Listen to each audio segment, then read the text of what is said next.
Le soldat Marbeau est un survivant né, une armée à lui seul. Guerrier ultime, ses capacités dépassent de loin celles des soldats d'élite de l'Imperium. Mais malgré toutes ses qualités, ses supérieurs sentent que quelque chose ne tourne pas rond chez ce gaillard.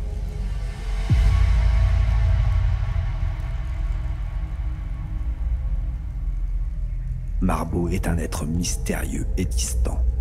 On ne sait que peu de choses de ses origines, et il s'agit au mieux de rumeurs et de spéculations.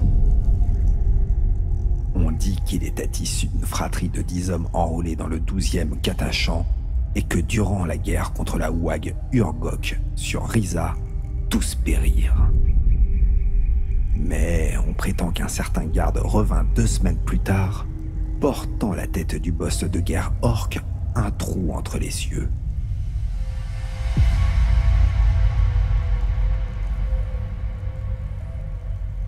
Le mythe du soldat Marbeau s'est répandu parmi les Catachans et leur amoureux des histoires extravagantes.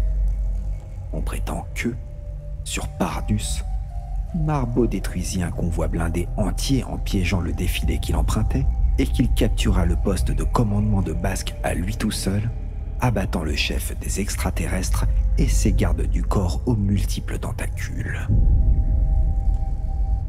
Si la moitié des histoires qui courent sur son compte est fondée, sa collection de médailles doit rivaliser avec celle d'un maître de guerre. Quelle que soit la vérité, il est évident que Marbeau a fait l'aller-retour en enfer un trop grand nombre de fois pour que sa raison n'en ait été affectée. Le sang et la mort l'ont traumatisé au point qu'il se sent vivant que lorsqu'il enserre un couteau dans sa main.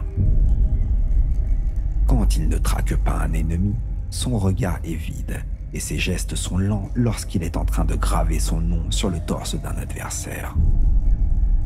Marbeau est un solitaire qui reste toujours dans l'ombre, même lorsqu'il vient prendre ses ordres dans les avant-postes impériaux.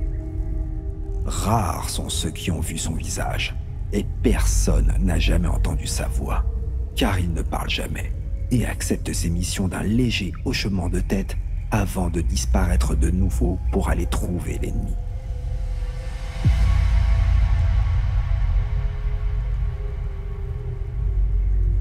Marbeau est un chasseur patient.